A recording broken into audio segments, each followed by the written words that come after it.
नमस्ते बच्चों, कैसे हैं आप सभी। आशा करती हूँ कि आप सब सकुशल अपने परिवार के साथ होंगे। बच्चों, आपको दिन में आकाश में क्या दिखाई देता है?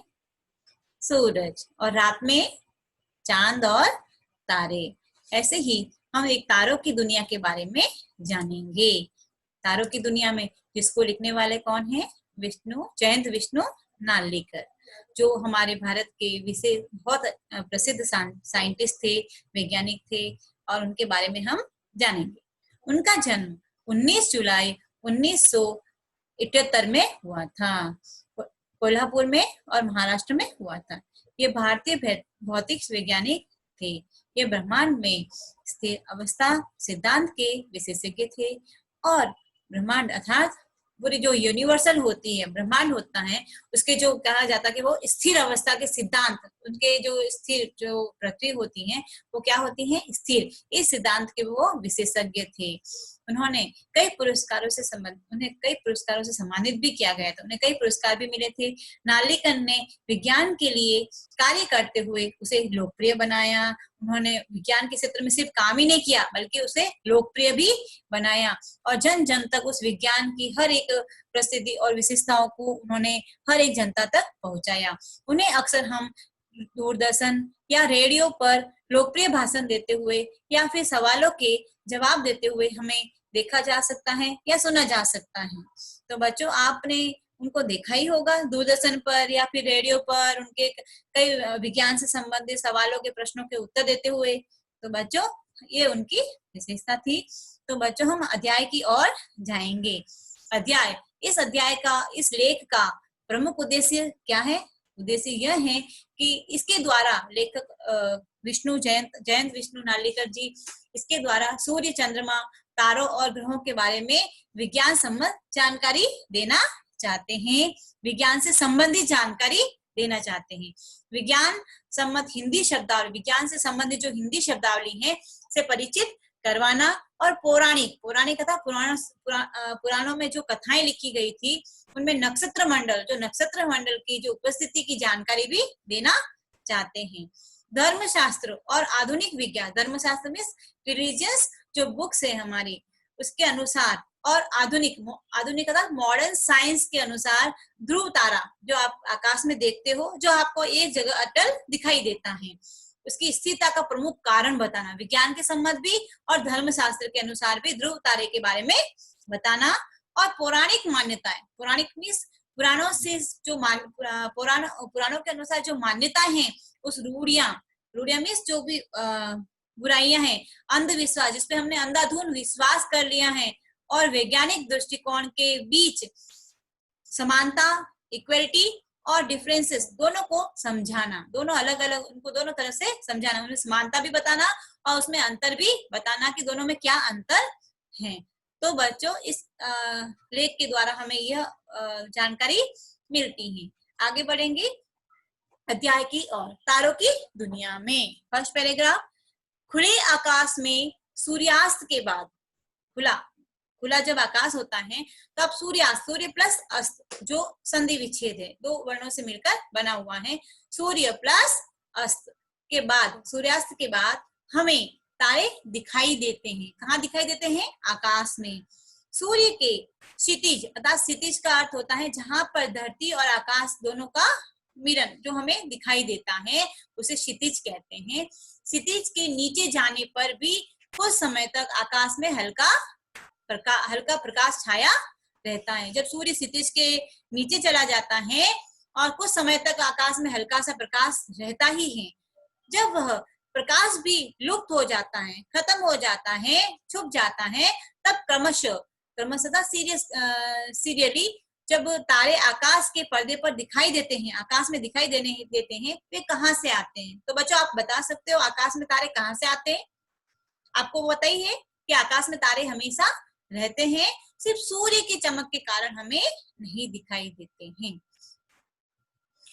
तारे किसी एक जगह से नहीं आते हैं और न ही एकाएक आकाश में प्रकट होते हैं, वह अंतरिक्ष में मौजूद रहते हैं, पर सूर्य की चमक दमक के आगे उनकी चमक फीकी पड़ जाती है और वह दिन में दिखाई नहीं देते। इतना ही नहीं, चंद्रमा के धीमे प्रकाश में भी कई तारे लुप्त हो जाते हैं। तो तारे किसी एक जगह से नहीं आते हैं, बल्कि वे एकाएक मतलब अचानक भी आकाश में प्रकट नहीं होते हैं। वह अंतरिक्ष में, जो अंतरिक्ष स्पेस में हमेशा वो मौजूद रहते हैं, हमेशा वहीं पर रहते हैं। पर सूर्य की जो चमक और दमक होती है, उसकी चमक से क्या होता है, उसके आगे उनकी चमक फीकी पड़ जाती है। फीकी मतलब कम हो जाती है। वो लाइट दिखता है हमें, बहुत ही लाइट दिखाई देते हैं और वह दिन में दिखाई नहीं देते, इसीलिए तारे दिन में नहीं दिखाई देते हैं। इतना ही नहीं, चंद्रमा के धीमे प्रकाश में भी कई तारे लुप्त हो जाते हैं। जब रात हो जाती है, सूर्य अस्त हो जाता है, जब चंद्रमा का प्रकाश, जब सूर्य के कारण चंद्रमा जब प्रकाशित होता है, तब भी कई तारे लुप्त होते हमें दिखाई देते, कई तारे हमें दिखाई भी नहीं देते हैं। तो बच्चों यहाँ पर आप जान सकते हो, अंतरिक्ष का अर्थ है स्पेस, लुप्त होना था गायब होना, डिसअपियर हो जाना। जैसे तारे डिसअपियर, हमें दिखाई, दिन में तारे नहीं दिखाई देते हैं। आगे बढ़ेंगे बच्चों। हाँ, तारे बहुत ही प्रकाशवान होते हैं। तारे क्या होते हैं, बहुत ही प्रकाशवान होते हैं। सूर्य भी की क्या है, एक तारा है। केवल निकट होने के कारण, पास में होने के कारण वह बहुत ही तेजस्वी अर्थात चमकीला लगता है, शाइनी लगता है। जैसे 100 वाट पावर के बल्ब को 1 फुट की दूरी से देखने पर हम दुस्साहस करें, उसको देखने की कोशिश करें, हिम्मत करें, तो आंखें क्या होती है, चकाचौंध हो जाएगी, हम उसे नहीं देख पाएंगे। क्यों नहीं देख पाएंगे, क्योंकि वो चमक हमारे बहुत ही करीब है, समीप है। अगर समीप कोई आपका चमकीली वस्तु आपके सामने रख दी जाए, तो क्या आप उसको देख सकते हो, नहीं। उसी प्रकार सूर्य भी एक हमारे निकट का तारा है, इसीलिए हम उसको नहीं देख सकते हैं और हमें बहुत अधिक वो चमकीला लगता है। तारे भी एक प्रकार से चमकीले होते, बहुत चमकीले होते, मगर वो दूर होने के कारण हमें कम चमकते दिखाई देते हैं। तो बच्चों, इससे आप जान गए होंगे, इस 100 वाट के पावर के बल्ब के अनुसार उसका उदाहरण दिया गया है कि आप उनको पास से देखोगे तो बहुत ही वो चमकीला लगेगा। उसी प्रकार सूर्य भी एक तारा है और निकट होने के कारण हमें बहुत अधिक चमकीला लगता है। तो बच्चों आगे बढ़ेंगे। किंतु अगर वही बल्ब आप 100 वाट का जो बल्ब आप देख रहे हो, उसको अगर 100 मीटर की दूरी से देखोगे तो कितना तेज लगेगा, बहुत ही वो लाइट लगेगा, डिम लगेगा। इसी प्रकार आकाश में दिखाई देने वाले तारों में कई तारे सूर्य से भी कई गुना प्रकाशवान है, कई अधिक गुना प्रकाशवान है, मगर बहुत दूर होने के कारण हमें वो मंद दिखाई देते हैं, डिम दिखाई देते हैं। और चंद्रमा का प्रकाश भी खुद उसका नहीं है। किसका नहीं है, चंद्रमा का प्रकाश खुद का नहीं है, बल्कि वह सूर्य का बिखराया हुआ प्रकाश है। सूर्य के कारण ही वो चंद्रमा की चमक हमें दिखाई देती है, रिफ्लेक्ट होता है, उसका जो चमक होती है, सूर्य के चमक से चंद्रमा चमकता है और सूर्य से ग्रहण किया हुआ उसका ही वो प्रकाश है। तो बच्चों आप समझ गए होंगे कि अगर आप वही बल्ब अगर एक मीटर की दूरी से देखोगे और 100 मीटर की दूरी से देखोगे, तो 100 मीटर की दूरी से देखने पर आपको इसकी चमक कम दिखाई देगी, वो तेज नहीं लगेगा। उसी प्रकार आकाश में जो तारे दिखाई देते हैं, वो दूर होने के कारण हमें सूर्य से कई ज्यादा चमकीले होने के कारण वह सूर्य से बहुत अधिक चमकीले होते हुए भी वो दूर होने के कारण हमें कम चमकीले दिखाई देते हैं। तो चंद्रमा का प्रकाश भी खुद का अपना नहीं है, बल्कि वह सूर्य का बिखराया हुआ प्रकाश है, सूर्य से ग्रहण किया हुआ प्रकाश है। तो आप समझ गए होंगे कि तारे भी बहुत ही अधिक चमकीले होते हैं। प्राचीन काल में तारों का अध्ययन करने वालों ने कई महत्वपूर्ण बातें देखी। उन्होंने देखा कि अधिकांश तारे सूर्य की तरह पूर्व से उदय होकर पश्चिम दिशा में अस्त होते हैं। आपको पता है सूर्य कहाँ से उदय होता है, पूर्व से, और अस्त कहाँ होता है, पश्चिम में। उसी प्रकार तारे भी पूर्व से उदय होकर वो पश्चिम में अस्त हो जाते हैं, सेट हो जाते हैं। जैसे सूर्य सनराइज होता है, कब होता है, कहाँ से होता है, पूर्व से, मगर अस्त कहाँ होता है, पश्चिम में, सेट कहाँ होता है, पश्चिम में। उसी प्रकार तारे भी उसी प्रकार से वो उदय होते हैं और अस्त होते हैं।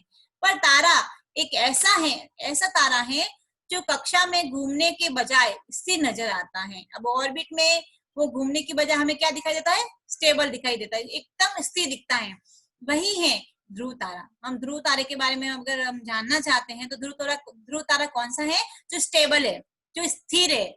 और ध्रुव तारा जिसको हमारी पौराणिक कथाओं में बहुत अधिक महत्व दिया होगा। आपने ऐसी कथा पढ़ी होगी कि ध्रुव के बारे में, ध्रुव तारा की मान्यता, उसके बारे में आपने पौराणिक कथा तो पढ़ी होगी। पौराणिक कथा में पुराणों से जो कथा ली गई है। तो यहाँ पर वो कहानी हम पढ़ेंगे, जो पौराणिक कथा है ध्रुव के बारे में, उस कथा को हम आज पढ़ेंगे। राजा उत्तानपाद। उत्तानपाद कौन था? राजा उत्तानपाद कौन था? महर्षि मनु का पुत्र था। उसकी 2 रानियां थी। कौन थी? सुनीति और सुरुचि, जिसमें सुरुचि उन्हें अधिक प्रिय थी। अब सुरुचि बहुत ही अधिक प्रिय थी। एक दिन सुरुचि के पुत्र उत्तम को अपने पिता की गोद में बैठे देख कर सुनीति के पुत्र ध्रुव ने भी वहां बैठना चाहा, परंतु सुरुचि ने उसे नहीं, वहां से जबरदस्ती उठा लिया। एक दिन क्या हुआ कि सुरुचि का जो पुत्र था उसका नाम क्या था? उत्तम। वो अपने पिता की गोद, उत्तानपाद की गोद में बैठा हुआ था। देखकर उस सुनीति का जो पुत्र था उसका नाम क्या था? ध्रुव। ध्रुव ने भी वहां बैठना चाहा, परंतु सुरुचि ने उसे वहां से जबरदस्ती फोर्सफुली उसको हटा दिया। क्यों हटाया? क्योंकि वह नहीं चाहती थी कि वो उनकी गोद में बैठे, उसका स्थान वहां पर सही नहीं है। तो ध्रुव इससे बहुत ही दुखी हो गया।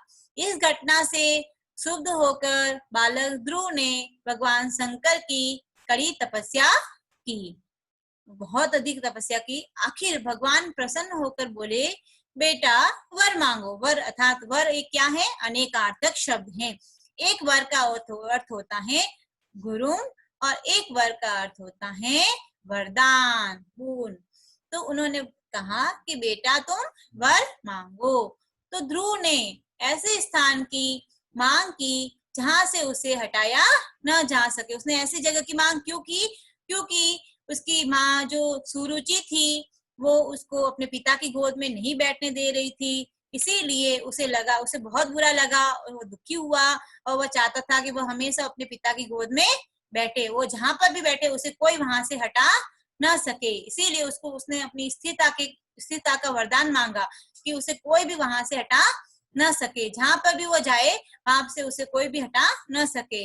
वह ध्रुव आकाश में आज भी हमें अटल मालूम पड़ता है। आज भी हम ध्रुव तारे के बारे में यह मानते हैं कि वह एक जगह स्थिर है, स्टेबल है और वह कहीं इधर से उधर नहीं जाता है। तो बच्चों यहाँ पर आप शब्दार्थ देख सकते हैं। क्षुब्ध अर्थात दुखी, सैड, कड़ी, कठोर, सेवरल, वरदान और भूम। तो आगे बढ़ेंगे बच्चों। यहाँ तो आपने स्टोरी बहुत अच्छी रुचिकर कहानी पढ़ी, पौराणिक कथा, बहुत ही अच्छा लगा आपको। तो हम आगे बढ़ेंगे। तो किसी खास प्रकृति और घटना को जिसका कारण विज्ञान द्वारा नहीं है, ऐसी घटनाओं को लोक कथाओं में गढ़ लिया। जैसे आपने पिछली कक्षा में एक लोक कथा पढ़ी थी, हंस और कौआ, वैसे ही अगर किसी खास प्राकृतिक घटना कोई प्राकृतिक घटना नहीं होती है जिसका कारण विज्ञान में नहीं मिलता है, ऐसी घटनाओं को हम लोक कथाओं में गढ़ लेते, उसे लोक कथा ही मान लेते हैं।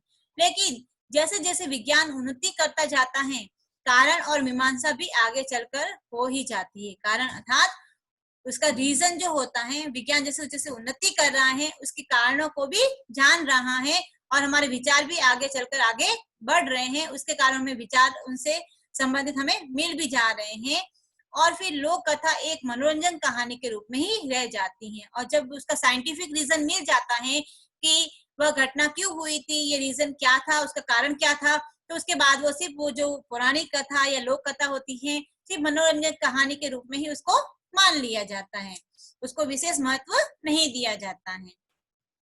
तो आगे बढ़ेंगे। 2000 साल पहले यूनानी निरीक्षकों की धारणा थी कि पृथ्वी के चारों ओर ब्रह्मांड एक गेंद के रूप में फैला हुआ है। 2000 जैसे साल 2000 इयर्स पहले यूनानी एक निरीक्षक था जो विशेषज्ञ था, उसकी यह धारणा था, उसकी मान्यता थी कि पृथ्वी के चारों ओर ब्रह्मांड एक गेंद के रूप में फैला हुआ है और यह गेंद अपनी धुरी पर घूमती है और यह ब्रह्मांड जो है अपनी धुरी पर घूमती है। इस धारणा के अनुसार तारे इस गेंद पर चिपके प्रकाश स्रोत हैं और उसकी धारणा थी कि जो तारे हैं इस गेंद पर चिपके हुए हैं, जो प्रकाश का स्रोत है। प्रकाश का स्रोत मीन्स प्रकाश जिससे हमें मिलता है, जैसे सूर्य से भी प्रकाश मिलता है, तारों से भी प्रकाश मिलता है, तो ये प्रकाश से क्या है, सिर्फ स्रोत है। स्रोत बोले तो उसका माध्यम है जो गेंद के साथ साथ घूमते हैं। जो गेंद गेंद है वहां पर, उसके साथ जो तारे और जो प्रकाश के जो स्रोत हैं वो वहां पर चिपके हुए हैं। जब गेंद घूमती है तो प्रकाश जो तारे हैं वो भी उसके साथ घूमते हैं। ध्रुव तारा गेंद की दूरी पर होने के कारण, दूरी अर्थात एक्सिस, दूरी पर जो होते हैं वो इसके कारण वो ध्रुव तारा नहीं घूमता है। एक गेंद को किसी भी व्यास अर्थात डियामीटर के अनुसार, किसी भी व्यास के अनुसार चारों ओर घुमाकर देखे तो गेंद की सतह पर दो बिंदु ऐसे मिलेंगे जो हमेशा स्थिर होते हैं और जो हमेशा वहां पर स्टेबल होते हैं। तो बच्चों आगे बढ़ेंगे, ठीक है। तो अगली कक्षा में हम ये पढ़ेंगे कि आज हमने जाना कि ध्रुव तारा की कहानी, पौराणिक कथा और उसके बारे में हमने जाना। अगली कक्षा में हम आगे का विषय, आगे के अध्याय को हम पढ़ेंगे और लेख के बारे में हम जानेंगे। और आप इसी प्रकार इस लेख को पढ़ेंगे और उसमें क्या बताया गया है कि यह विज्ञान से संबंधित है। तो बच्चों खुश रहिए, नमस्कार।